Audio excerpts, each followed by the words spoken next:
Yo, what's up mga cottage, sa magandang hapon po muli sa atin. Yan, so andito tayo ngayon sa may Leon Garcia na mga cottage. So kanina doon po tayo nag-update sa may Barangay Duterte.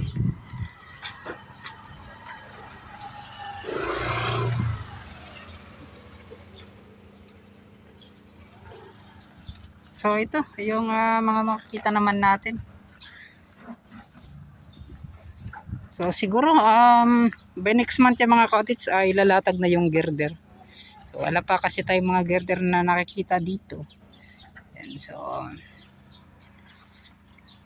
hindi rin kasi basta-basta yung girder na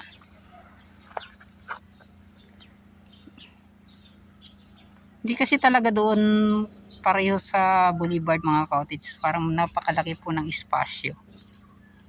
Kaya di katulad dito na maliit lang. So yan. So kung gagawa silang girder, parang dyan na lang banda mga cottage. Yan. Kasi doon banda mga cottage, yung paggawa nila ng minor bridge sa may boulevard, sila na kasi yung gumawa, yung kumpanya na. Kasi yung iba din ay binili na lang nila tapos para dire-diretso yung paglatag dito po sa ginagawang minor bridge. Yan, so balik tayo dito mga cottage, so sa kanilang ginagawa. Ayan. So dito may puno pa na natumba or nabali ito mga cottage. You know, parang nabali ata itong puno na to. You know, nabali to. Oh. Sila bossing.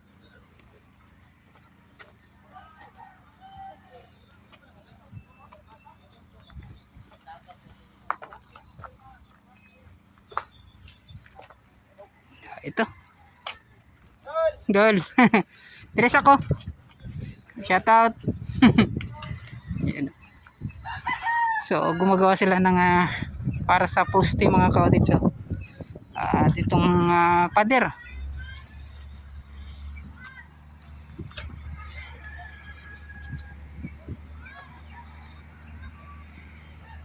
Yun.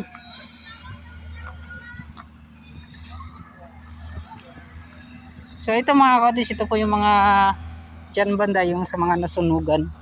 So parang dito ata na lang nila muna ang tawag nito, parang inilagay. Yan.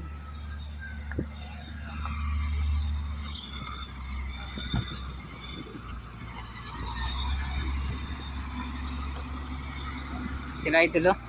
Wow, shout out. Nagkuhan sila ng naghakot sila dun mga cottage, so ng para gagawan na pala nila ng line canal. So dito yan hinalo po nila para sa pag-reprop nila yung itong lupa at saka malalaking bato.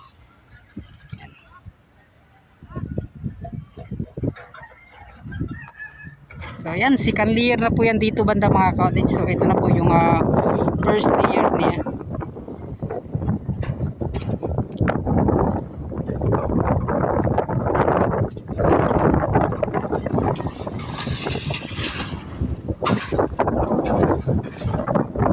Doon naman sa dulo ay nagtatambak yung UBI papunta dito.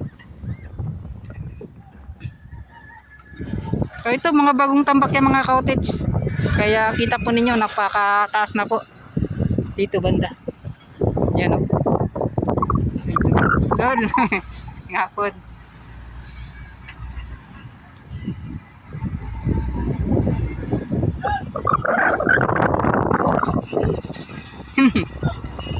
Oh, shout out. So yan, hinahakot nila yung precast para sa paggawa po ng line canal.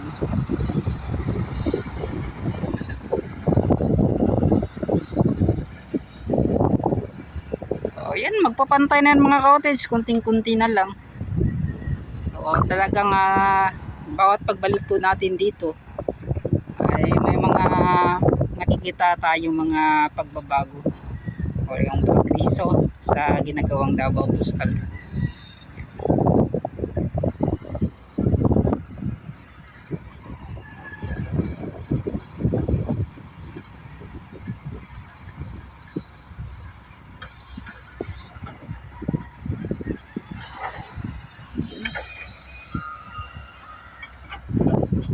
So yung inulit ko mga cottage, itong dito banda ay basta may minor bridge, mataas po yan.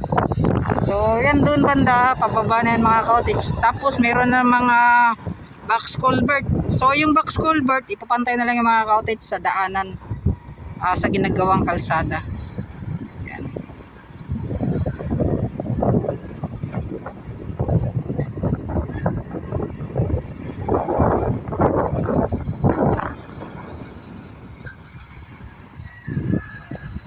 So dito muna tayo sa dulo mga cottage.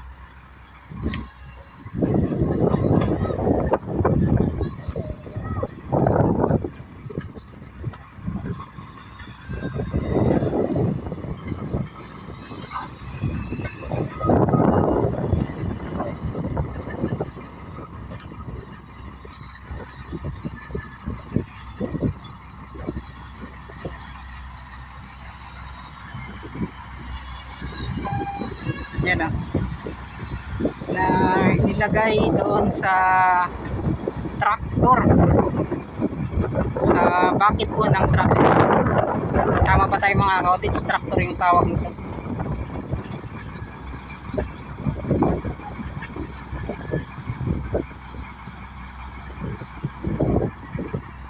So yan, biglang uminit yung panahon.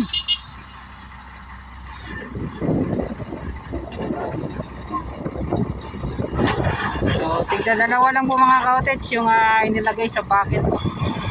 So shut up.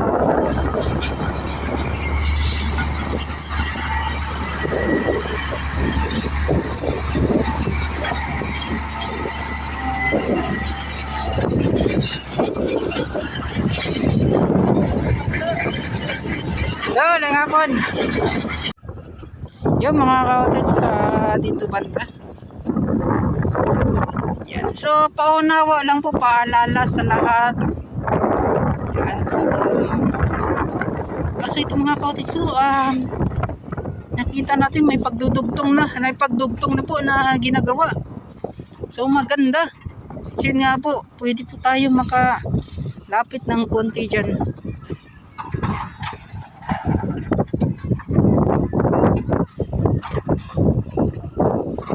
So ito.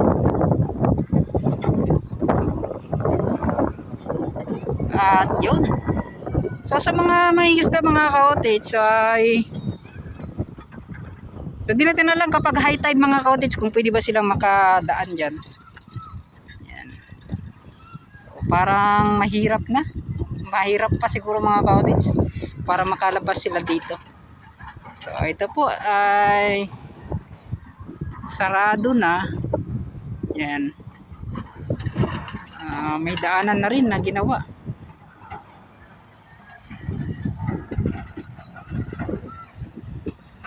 So itong bahaging to mga cottage, tuluyan na po nilang pinagtagpo sa kabilang segment, sa kabilang package na to, at dito po sa package po ng Mac Builders Company. Siguro mga 2 or 3 days lang to mga cottage, kasi pumunta po tayo dito mga 1 week nata yung nakaraan. So ngayon may mga nakita na tayong pinagdugtong na itong dalawang package. So dito sa tingin ko double barrel yung igagawin dito, hindi lang po yung isang mga cottage, hindi lang po yung isang daluyan po ng dagat. Tingin ko double barrel, malaki to, parang doon to sa boulevard sa may Biapi.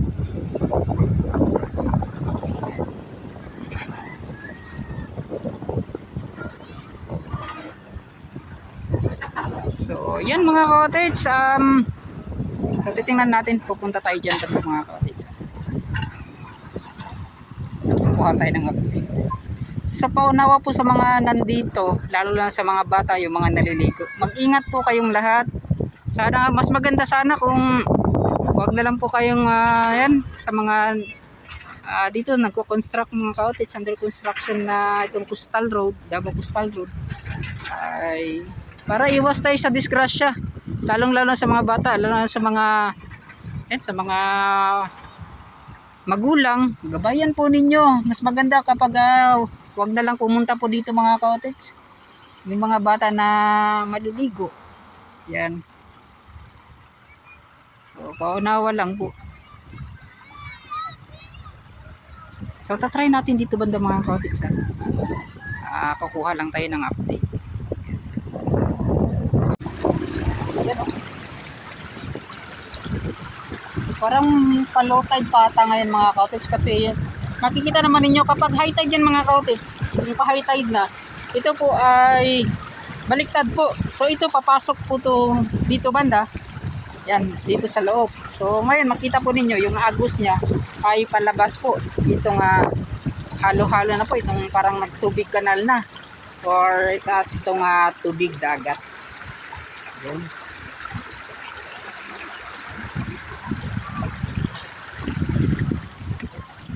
So yun mga cottage, andito na tayo sa kabilang dako. Yan. So muli, doon po yung Leon Garcia. So dito naman, itong sa may Barpa, tapos doon sa unahan ay Barangay Duterte.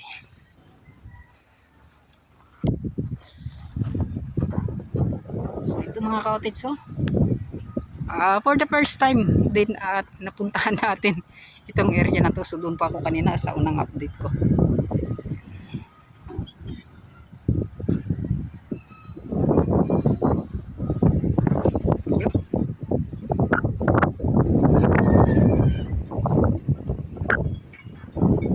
Napakita natin nan itong Davao City sa ginagawang Davao Coastal Road. So yun nga po, sana matutukan din ng government, lalo nga sa mga mangingisda, na sana po ay makita ninyo kung ano po yung mga dapat po para sa kanila, na yun lang po, parang daungan nila or lagayan po nila ng mga bangka, lalong lalo na dito sa loob kapag mahirapan po sila sa paglabas. Yan. So mega shoutout sa lahat, sana matutukan po yung mga kailangan po ng mga mangisda. So yun. So ito mga cottage, at least nakapunta din tayo dito sa package na to, sa dulo. Wag lang po tayong pupunta doon sa unahan. Yan. So pinasilip ko lang sa inyo yung mga nakikita natin dito banda.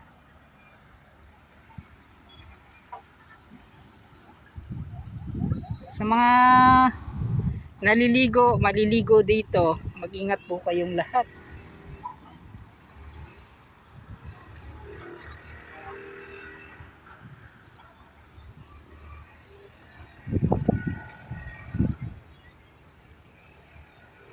Din doon mga cottage sa dulo sa may kwan. So di natin alam ano yung meron doon sa taas.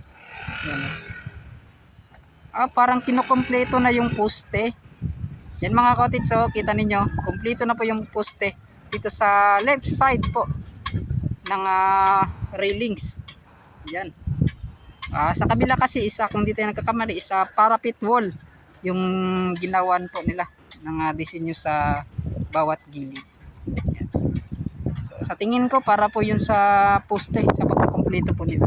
So pupunta natin maya maya pagkatapos dito. So ito mga cottage, maraming salamat. Kasi yun nga po, at least nakakita tayo sa kanilang ginagawa dito. So pagsisikan layer na po yung ginawa ng package na to. So napakabilis, wala pang isang taon, inulit ko. Hanggang doon mga cottage sa kabilang package yung Vicentilao Company. Yan, maraming salamat. So babalik tayo doon sa unahan, itong dulo po ng package, itong C6 Leon Garcia hanggang sa may Jerome R. Castillo. Yun, so samahan niyo ako punta dito sa unahan. Let's go. So yun mga ka-cottage, sa mga hindi pa nakakaalam, itong mga lupa na to ay minimix po yan nila. Yung graba, river sand, yung ano yung tawag na soil na yun, basta yun, parang tatlong uri po ng anyong lupa sa atay mga ka-cottage, mga ganyan na inilagay itong ginagawang Davao Coastal Road. Hindi lang po ito isa mga ka-cottage. So sa yan po yung mga nalaman tulad dito sinabi ni sir na tuuan yan mga ka-cottage. So pakicomment down below ano pa yung mga pangalan, kasi pag minimurize mo mga ka-cottage ba, yung bagay nga na parang biglang mawala sa isip mo sa dami kasi ng mga pangalan. Yan. So babalik tayo doon sa unahan. Yan o. Dati talaga mga ka-cottage, no, inaulit ko yung ganito, doon ako sa boulevard, makapunta lang dito sa kabila ay nilalangoy po yan natin. So ganun po yung pag-update ko mga ka-cottage, di bali nang mabasa. Yan o. So katulad dito, malapit tayong mahulog. Yun. So yan, success.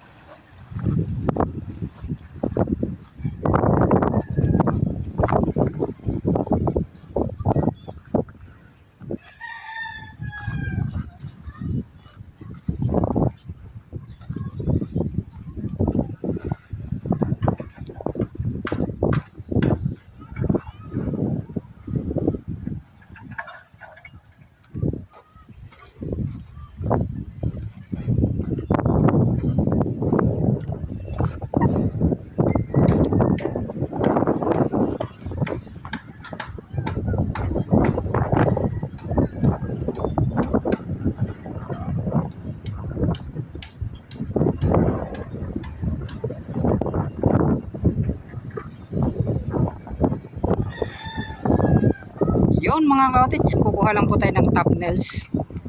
Yan.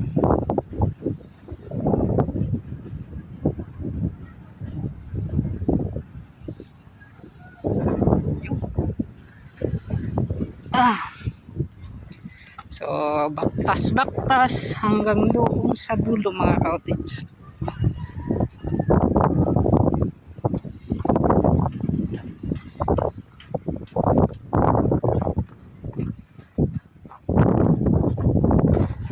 Kita nyo sa ginagawa kong pag-update mga ka-cottage, no, lahat po yan sinusuyod natin yan sa ginagawang Davao Coastal Road. Makikita talaga yan ninyo.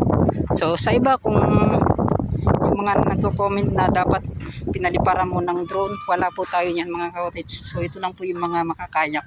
So kung view from above yung gusto ninyo, wala po tayo. So makikita po yan ninyo kung gusto nyo ng mga ganong update kay Sir RPB, tapos kay The Nature's Adventure, kay Jerry Boy Fly. Yeah. Yan, makita po yan ninyo mga ka-cottage yung kanilang pag-update. Yung mga ka-cottage, so may ginagawa sila doon. So pinapile pala nila yung paggawa po ng tawag niyan ng line canal. Yan.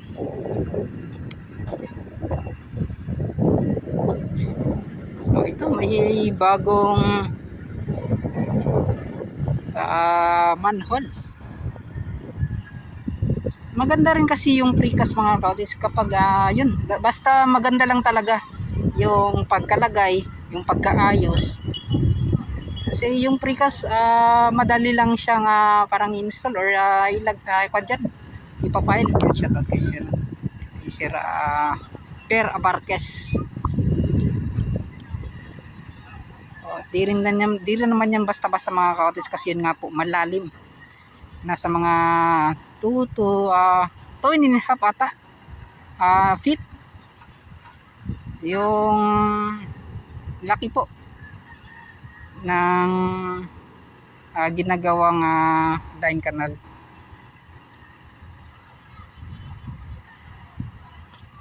Tapos ang kinagandahan sa ganito, yung sa precast ay matuwid siya mga tao, kumbaga straight siya ba yung pagkagawa. So ganun.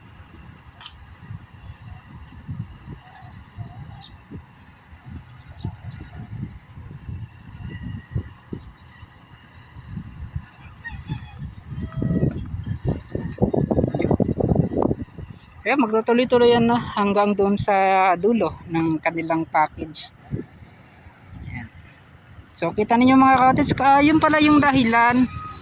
Yung dahilan pala na idinugtong po doon sa kabilang package ay doon sa approach pala sa ginagawang flyover ay isinirado na daw yung daanan ng mga malalaking sasakyan katulad ng mga truck, itong mga ganito.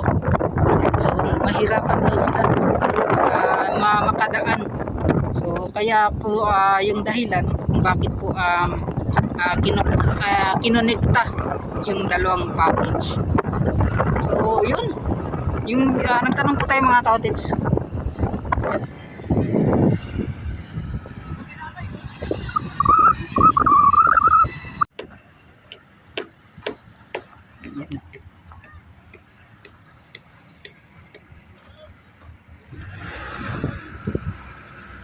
Precast na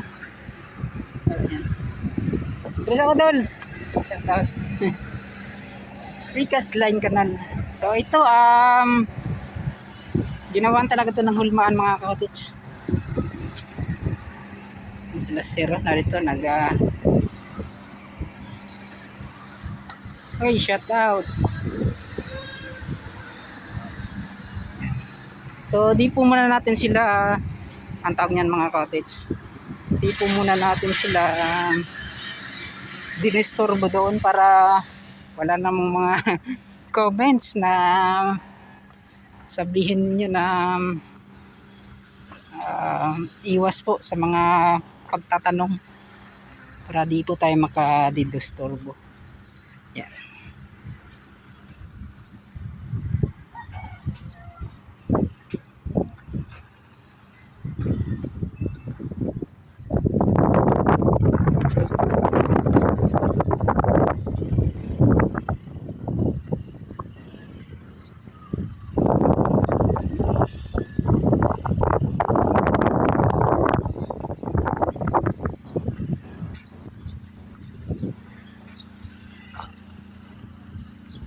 Ka na sir, yan, shout out sa mga sa foreman, sa foreman. Kani siya sir, sa ikaw na niya. Budiga na mo. Sa budiga. Ikaw sir, sa ikaw na to sir. Chicker. Checker ka. So yan, sa checker. Yan sa yas. Oh, shout out sir. Ikaw dyan, ikaw ay gwardiya doon. Ayan So sir, salamat sir sa phone na lang phone. Shout out sa Mac Builders. Yan, so kanay. So shout out day kina sir sa foreman. Sir, shout out sir. Yan shout out day kina sir. So okay ra diri sir, wala ikon. Yan. So salamat Salamat sir yan. Salamat po sa ila. Yun. Sige, shout out. Yan. So yung mga ka-cottage, punta na tayo doon sa unahan. Yan mga nagbabasketball. Hey, shout out sir. Yan, shout out. Taga Koreas. Yan, shout Sa out. vlogger eh.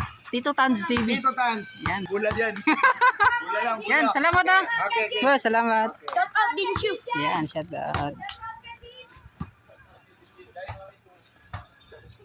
Yan. So pupunta tayo dyan mga coaches, dito tayo mag-outro. Yan, mga residente diri sa Leon Garcia.